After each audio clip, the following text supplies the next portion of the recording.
Benar saja apa kata suara sumbang di luar sana. Bahwasanya, sebagai penganut ilmu pesugihan, apapun yang akan mereka usahakan selalu saja berjalan lancar. Seakan Allah SWT selalu berpihak kepada mereka. Ya, begitu juga dengan Darsono. Apa yang direncanakannya semuanya berjalan lancar, sesuai ekspektasi. Mulus bebas hambatan, bak jalan tol. Semuanya tak ada yang meleset dari perkiraannya. Uang pinjaman pun jauh lebih cepat cair ketimbang nasabah lainnya. Dengan bekal uang Rp15 juta, dipotong administrasi terlebih dahulu. Darsono melakukan seperti apa yang diperintahkan oleh Mbak Karso, membuka toko kelontong di depan rumah. Tapi sebelumnya harus membangun toko terlebih dahulu. Tidak luas Darsono membangun toko. Itu dikarenakan sebagai tenaga pendidik di bidang kurikulum matematika, Darsono sudah diperinci dengan seksama dan sedetail mungkin. Uang 150 juta itu harus sudah mencakup dengan isi toko nantinya. Juga lemari dan tetek bengek lainnya, untuk menunjang Darsono berdagang sembari tetap menjadi guru honorer. Darsono harus tetap dijalaninya, itu kata Mbah Karto, agar dilihat orang-orang Darsono sangat sibuk, jadi wajarlah juga menjadi orang kaya raya, buah dari keuletannya itu. Hari-hari pertama membuka usaha tidak langsung melejit pesat. Akan tetapi, tanda-tanda kesuksesan itu sudah di depan mata. Bagaimana tidak, selang sebulan dari kepulangannya mengunjungi tempat ziarah, Darsono berhasil lolos menjadi seorang PNS. Memang, saat berangkat pria itu sudah selesai mengikuti tes calon PNS, dan diikuti oleh ratusan tenaga pendidik dari wilayahnya. Padahal, tidak banyak yang dijanjikan akan lolos. Rupanya nama Darsono salah satunya. Saat mengikuti ujian itu, Darsono tidak banyak berharap. Itu karena sudah beberapa kali pria itu mengikuti, tetapi tidak kunjung lolos. Benar apa kata Surono, setelah ziarah akan mudah apapun yang mereka inginkan, tercapai. Darsono sudah sangat lama menginginkan menjadi seorang PNS dan kini sudah berhasil. Padahal baru 1 kali ziarah. Saat melihat deretan nama pada pengumuman, Darsono tersenyum penuh kebanggaan, sembari mengingat pertemuannya dengan Mbah Karso. Ada rasa geli, bisa-bisanya saat itu dirinya berkata ingin menjadi PNS, dan kini menjadi kenyataan, tinggal menunggu beberapa permintaan lainnya menyusul. Hari terus berjalan, dengan gaji yang sudah lumayan. Ditambah lagi usaha toko kelontong yang semakin meningkat pesat, kehidupan Darsono mulai berubah drastis. Walaupun Mariati masih tetap jualan di kantin sekolah. Lumayan, untuk tambahan kesibukan. Dan, Darsono pun tidak melarang, keduanya bahu-membahu. Bulan-bulan terlewati hingga akhirnya sebentar lagi sudah 6 makan bulan berlalu. Seperti Suroto, untuk yang kedua kalinya Darsono mewajibkan membawa istrinya serta. Hal itu yang membuat dadanya berdegup kencang setiap akan membicarakan tentang itu pada istrinya. Berbagai cara akan Darsono lakukan, agar istrinya ikut bersamanya. "Mas, bantu tarik pintunya!" Mariati memanggil Darsono. Membuat Darsono yang duduk di teras rumahnya terperanjat, kaget. Sedari tadi pria itu termangu, memikirkan bagaimana caranya mengajak Mariati serta. Ditemani secangkir kopi, juga rokok yang tak terhitung jumlahnya sudah menjadi putung. Darsono semakin gelisah. Manakala, dari beberapa hari kemarin, lidahnya tidak mampu menyambung kalimat, padahal sudah berpuluh tipu dah ditawarkan dalam otaknya. "Mas, bantu dulu. Sudah jamnya tutup. Cepatlah, aku capek banget." Mariati kembali mengulanginya. Perempuan itu terdengar nyerocos, karena sang suami tidak kunjung menyahut, apalagi menampakkan batang hidungnya. "Iya." Darsono kembali terperanjat, kemudian bergegas menuju toko. Memang tugas Darsono menarik pintu toko yang terbuat dari besi. Itu karena Mariati tidak bisa melakukannya sendiri, sembari membantu memasukkan dagangan yang dipajang di rak-rak luar terlebih dahulu. Setelah selesai, kemudian Darsono langsung melakukan tugasnya. Tidak banyak berbicara. Setelah selesai, keduanya pun masuk ke rumah utama, karena toko dan rumah terpisah tempatnya. Mariati langsung melongos membersihkan diri untuk beranjak tidur. Sementara Darsono masih gaming di depan televisi. Sementara Bagas sudah dari tadi tertidur pulas. Mar! Darsono memanggil istrinya. Sedari tadi Darsono menunggu perempuan itu bersihkan diri di kamar mandi yang letaknya di dapur. Setelah mendengar suaminya memanggil, Mariati pun menoleh. "Opo, Mas?" tanya Mariati, langkahnya terpaksa terhenti di ambang pintu kamar. "Sini dulu, aku mau ngomong sama kamu," balas Darsono. Tanpa melebarkan pembicaraan, Mariati langsung ke arah sang suami dan menjatuhkan diri dengan kasar di sofa yang sama. Kemudian, memerhatikan lekat. Memang Darsono terlihat cemas. "Ngomong apa?" Mariati bertanya dengan wajah heran, sembari menunggu jawaban sang suami. Sejenak Darsono memalingkan wajahnya, setelah membuang napas berat, kemudian pria itu memberanikan diri menatap lekat wajah sangat istri, agar menurut padanya. "Begini, 2 hari lagi Jumat Pon. Mar, aku akan mengajak kamu ke rumah salah seorang juru kunci." Tidak berbelit-belit Darsono langsung to the point. "Astagfirullah, juru kunci opo?" Mariati bertanya dengan kagetnya. Tentu saja, ucapan Darsono yang to the point tadi membuat istrinya kaget bukan kepalang. Sejak kapan suaminya mengunjungi juru kunci dan mengenal tempat ziarah? Mar, aku waktu itu ikut Kang Suroto ziarah. Bukan macam-macam loh. Kami hanya ziarah, dan aku sudah berjanji akan mengajakmu untuk kunjungan yang kedua. Jelas Darsono setelah sebelumnya tergagap sembari mencari alasan yang jitu. Darsono menepuk pundak istrinya, berusaha untuk menenangkan. Agar perempuan itu otaknya tidak traveling dan tidak berpikir cara macam-macam. Bisa gawat. "Entahlah, aku tidak mudeng. Sampean itu ngomong apa, Zomas? Istighfar." "Sudah, jangan macam-macam. Kita itu cuma punya anak satu. Jangan sampai kenapa-napa. Pokoknya jangan sampai sampean macam-macam. Pakai ziarah segala. Kita sudah kecukupan begini. Sampean juga sudah jadi PNS. Aku juga jualan lumayan hasilnya. Sekarang tidak punya utang bank. Sudah lunas. Kurang apa lagi coba?" Seperti yang dikhawatirkan oleh Darsono, benar saja, Mariati nyerocos ngalor ngidul. Memang benar kata Mariati. Utang 150 juta waktu itu sudah dilunasi oleh Darsono 5 bulan kemarin.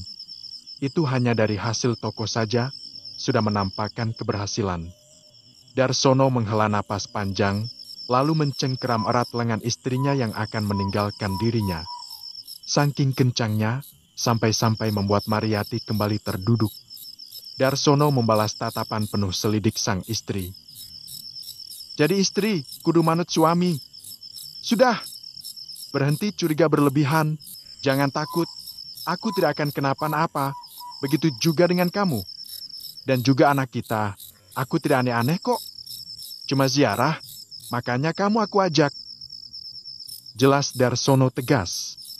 Kali ini, Darsono menunjukkan bahwa dirinya sebagai seorang kepala keluarga yang jauh lebih bertanggung jawab akan semuanya. Tidak seharusnya Mariati menolak ajakannya. Baiklah, Jumat Pon, kan?" Mariati melunak setelah berpikir sejenak dan membenarkan kata Darsono, perempuan harus patuh pada aturan suaminya. "Ya, hanya kita berdua saja, dan jangan bicarakan pada siapapun, Bagas sekalipun," jelas Darsono dengan cepat dan tegas. Baiklah, Mas. Aku mengunci mulut rapat." Setelah bicara tadi, Mariati menguap. Katuk semakin menjadi dirasakannya. Tanpa pamit, perempuan itu pun langsung berdiri dan berjalan limbung. Kecemasan Darsono terpatahkan. Rupanya dirinya sudah membuang-buang energinya percuma dalam beberapa hari terakhir ini. Tidak terlampau susah, Mariati menurut saja. Patuh pada perintah suaminya. Bagus sekali. Darsono bicara sendiri, dengan sangat lirihnya sembari memerhatikan istrinya menuju ke arah kamar, hingga lenyap di balik pintu, barulah Darsono menoleh ke arah televisi yang masih menyala tanpa suara tadi. Tiba-tiba saja, Darsono terperanjat kaget sembari menunjuk ke arah layar televisi dan berseru, "Mbah!" Darsono tidak percaya. Sampai-sampai pria itu beranjak dari tempat duduknya. "Mbah Karso, aku!" gumam Darsono. Kemudian memeriksa televisi yang baru saja dibelinya. Televisi itu ukurannya cukup besar. Sementara televisi yang lalu hanya 14 inch, sudah tak lagi digunakannya. Berulang kali Darsono mengusap layar televisi berukuran raksasa itu untuk memastikan bahwa apa yang dilihatnya tadi nyata. Akan tetapi, dalam sekedip saja susah hilang. Bersamaan, ketika Darsono tersentak sembari menyebut nama Mbah tadi. Bagaimana tidak, tiba-tiba saja tadi layar televisi berubah kansel, justru menampakkan wajah Mbah Karso dan dirinya. Saat berada di bawah pohon besar, tempatnya berziarah waktu itu. Akan tetapi, posisinya ketika pertemuan mereka dalam mimpi. Dan benar-benar itu dirinya. Tidak mungkin, batin Darsono. Masih tidak percaya, bahkan kembali Darsono mengusap layar televisi itu, sampai-sampai area belakang diperiksanya. Darsono menoleh, seakan ada sekelebat bayangan melintas. Bersamaan dengan itu, tiba-tiba tengkuknya menebal. Dan seiring dengan itu, aroma melati dan kantil menguar, memenuhi bilik tempatnya berdiri. Apa ada Darsono membatin, tapi tak berlanjut. Mata Darsono menyalang, mengamati arah atas rumahnya, yang tanpa plafon. Maklum saja waktunya merenovasi belum tiba. Nanti, setelah kedatangannya ziarah yang kedua kalinya, barulah. Kratak, kratak, kratak. Suara telapak kaki berpijak di atap genteng rumah Darsono. Membuat pria itu mengisut, lalu menempel pada dinding. Darsono menajamkan pendengarannya, sementara genting masih terus diinjak dan itu sangat jelas. Darsono masih mendongak dan melepaskan pandangannya. Jantungnya berdegup kencang ketika bayangan sosok makhluk raksasa tembus pandang. Darsono bisa melihat dengan jelas hal itu. Krit! Mata Darsono langsung tertuju pada jendela yang terbuka lebar dengan sendirinya. Sementara tirai jendela pun berterbangan. Apa ada Darsono membatin, lalu mengayunkan langkah menuju ke arah jendela. Mbah Karso, batin Darsono tapi tidak mampu bersuara. Darsono sudah berdiri di depan jendela dengan berpegangan pada teralis pembatas. Dengan mata melotot dan mulut membulat sempurna, pria itu melihat sosok yang sama persis ketika dirinya bermimpi, kemudian terjaga dan menuju dapur, lalu ada orang yang berpakaian asing baginya datang, seperti sedang mendata. Begitulah malam itu. Seorang pria yang ini tidak asing bagi Darsono, karena lalu sempat diajak bertandang ke istana emasnya. Kanjeng Gusti Sinuhun, batin Darsono, takjubnya tak terkira. Sekaligus merasa tersanjung, sudah dikunjungi. Tampak seorang pria gagah dengan selendang sutra tersampir di pundaknya dan melingkar pada kedua sikunya. Sementara, tangannya memegang pecut cambuk dan dikelilingi beberapa orang pria. Pria-pria itu menunjuk ke rumah-rumah Darsono. Namun, tak lama berselang semuanya lenyap, seiring suara injakan di atas genting pun tak lagi terdengar. Astagfirullah. Haf! Darsono mengusap dadanya. Kemudian, Darsono perlahan mundur, dengan mata masih menjalang, waspada. Namun, tak lagi keluar untuk memastikan seperti dulu. Memang, setelah melakukan ziarah, oleh Darsono tampak aneh. Bagaimana tidak, akhir-akhir ini pria itu nampak tidak tenang. Sering ketakutan. Itu karena jika sendirian, selalu saja mencium aroma kantil dan melati. Di saat seperti ini, maka Darsono akan tiba-tiba langsung merinding, seperti saat ini lagi-lagi merasakan hal itu. Walaupun aroma kembang yang diidentikan dengan kedatangan sosok Estrel itu masih pekat, Darsono membuang napas panjang. Kemudian, memutuskan melangkah, menyusul sang istri tidur. Besok setelah jam belajar mengajar usai, mereka akan berangkat ke tempat ziarah. Mar, Nanti setelah selesai jam istirahat pertama, tutup saja kantinnya. Ucap Darsono di sela aktivitas mengecap. Mereka sudah dengan pakaian rapi. Darsono dengan seragam coklat kebanggaan, sementara Bagas sudah dengan seragam merah putih. Mereka berada di dapur untuk menikmati sarapan sebelum berangkat beraktivitas. Loh, kok? Emangnya sudah habis jualannya? Wong aku bikin jualan porsi seperti biasa, Mas. Mariyati menjawab ucapan suaminya barusan. Mariyati tidak sepakat, mana mungkin dagangannya akan habis secepat itu. Di jam istirahat pertama sudah diminta untuk tutup, sementara seperti biasanya sampai anak-anak sekolah bubar, barulah kantin miliknya akan tutup. Memang setiap harinya dagangannya selalu habis ludes, tak tersisa. Ibaratnya, apapun yang dijual oleh Mariyati, semenjak kepergian Darsono ziarah, selalu saja habis terjual. Kendati pun hanya sisa nasi tanpa lauk ayam, hanya dengan mie saja, bocah-bocah tetap saja mau membelinya. Sembari menyodorkan nasi ke piring kosong milik Bagas, Mariyati menatap lekat suaminya yang memerhatikan dirinya dengan tatapan aneh. Aduh, Mar, kamu ini lihat saja nanti. Pasti habis, optimis kenapa? Kamu selalu saja ngeyel kalau dikasih tahu suami, tidak ada nurut-nurutnya. Darsono menimpalinya. Ya. Mariyati mendekus kesal, tetapi dirinya akan membuktikan ucapan suaminya. Jika tidak sungguhan, berarti harus ikhlas demi menurut pada suami. Perempuan itu memang akhir ini jauh lebih mengalah. Mengingat keinginan Darsono yang jauh lebih berambisi untuk semakin sukses. Sampai-sampai dirinya kewalahan mengurus toko dan tetap jualan di kantin sekolah. Mariyati harus menyiapkan tenaga ekstra, karena Darsono sudah berniat akan mengembangkan usahanya, tetapi masih dalam outline. Darsono ingin membuat toko elektronik di kota, setelah membeli atau menyewa toko terlebih dahulu tentunya. Aku pamit duluan, kata Mariyati setelah selesai melakukan tugas seperti biasa seorang istri dan ibu. Setelah subuh Mariyati sudah selesai berkemas. Semua dagangan sudah ditata sedemikian rupa, kemudian dibantu oleh Darsono untuk dibawa ke kantin sekolah, yang jaraknya tidak jauh dari rumah mereka. Sesampainya di kantin, setelah selesai menata di sana, mereka kembali pulang terlebih dahulu, karena Mariyati harus menyiapkan sarapan pagi. Setelah itu barulah kembali berangkat ke kantin. Sementara Darsono dan anaknya masih melanjutkan makan, begitulah hari-hari yang mereka lewati. Darsono tidak menjawab, tetapi langsung beranjak, meninggalkan meja makan, lalu mendekor di belakang Mariyati. Sesampainya perempuan itu di depan pintu, ditepuknya punggung sang istri, hingga perempuan itu menoleh, lalu memberitahukan rencana mereka semalam. Jangan sampai perempuan itu berubah pikiran.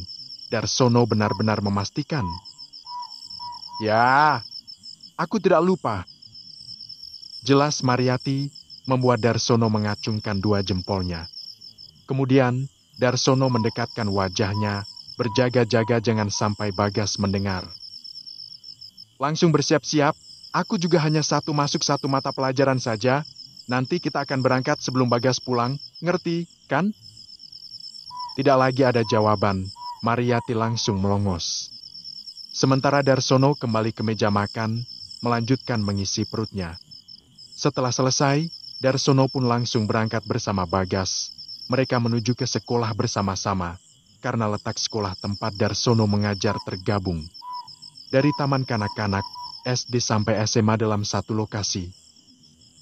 Benar kata Mas, Dar, ludes terjual. Gumam Mariyati sembari berkemas. Perempuan itu tampak semeringah, rupanya ucapan Darsono benar. Dagangannya ludes, baru jam istirahat pertama. Tidak mau mengulur waktu, Mariyati pun langsung bergegas pulang dengan menenteng wadah-wadah yang sudah kosong. Sesampainya, langsung berkemas untuk persiapan berangkat. Tinggal menunggu kedatangan Darsono, benar saja baru saja Mariyati selesai, Darsono sudah tiba. Aku mandi dulu, pamit Darsono, ketika sampai mendapati sang istri tercinta sudah dengan dandanan rapi. Cepat, keburu Bagas pulang, nanti malah ikut. Seru Mariati, tak lagi direspon sang suami yang sudah dalam kamar mandi. Setelah itu, Mariati keluar terlebih dahulu. Perempuan itu pergi ke samping rumah, di mana tempat rumah sang tante berada. Mariati akan menitipkan Bagas terlebih dahulu, karena dirinya tidak tahu perjalanannya akan menginap atau tidak. Sementara tadi, tidak memberitahukan apapun pada sang anak. Loh, Mar, wes ayu tenan sudah cantik sekali. Mau kemana? Opo tidak jualan tadi? Sebelum juga sampai di teras rumah, Mariati sudah disambut dengan pertanyaan oleh sang tanta yang melihat aneh kedatangannya dengan pakaian rapi di jam seperti sekarang ini. Mariati meluaskan senyum. Jualan, tapi cuma sebentar. Aku mau ada urusan, baik pun ya, Tante. Aku titip Bagas, tadi lupa kasih tahu ke dia. Nanti tolong kasih tahu, ya. Suruh tidur di sini saja kalau aku dan Mas Dar tidak pulang. Ini kunci rumahku. Kata Mariati sembari mengulurkan kunci dan langsung disambut oleh perempuan bertubuh besar di depan pintu. Urusan apa, Jomar? Bek Ponia bertanya, penuh selidik. Ya urusan, Bek. Mariati enggan berkomentar, hingga menjawab sekenanya sembari tersenyum tipis. Walah, rahasia Zo. Hehehe. Goda Bek Ponia. Selanjutnya hanya membulatkan bibir setelah menerima kunci tadi. Titip betulan, lo Bek Ponia. Jangan kasih main layangan nanti. Pesan Mariati sangat mencemaskan Bagas, karena hal ini tidak pernah sekalipun dilakukannya sebelumnya. Halah, ya. Bek Poniah pun menjawab. Agar Mariati merasa lega, memang bocah-bocah seusia Bagas sedang gemar main layang-layang. Hal itulah yang membuat Mariati mencemaskan anaknya. Takut kalau tali layangan menyangkut ke tiang listrik, seperti kejadian baru-baru ini, bocah seusia Bagas mati, tersengat listrik bertegangan tinggi. Tidak lama berselang, Darsono pun sudah selesai, sudah dengan dada dan rapi, dan berniat menemui sang istri. Akan tetapi, tak didapatinya setelah mencari ke depan toko. Mar! Panggil Darsono, sembari celingak-celinguk, menajamkan pendengarannya. Sama Bek Ponia, Zo. Kenapa ke situ? Itu orang tukang kepo dan gibah. Omel Darsono, yang sangat mengenal sosok perempuan bertubuh besar itu. Secepatnya Darsono menyambar motornya dan menuju ke sebelah. Di mana sang istri masih nyerocos, sampai-sampai terdengar olehnya topik mereka. Ayo! Ajak Darsono sembari menyodorkan helm pada sang istri, tetapi masih di atas motor. Bek, aku pamit dulu, ya. Seru Mariati dan langsung menuju ke arah suaminya. Kenapa pakai ke rumah Bek Ponia segala, Mar? Darsono protes ketika Mariati sudah nangkring dan motor pun sudah start. Darsono tidak suka dengan Bek Ponia adik dari orang tua perempuannya itu. Selalu saja punya bahan untuk gibah. Aku menitipkan Bagas, Mas.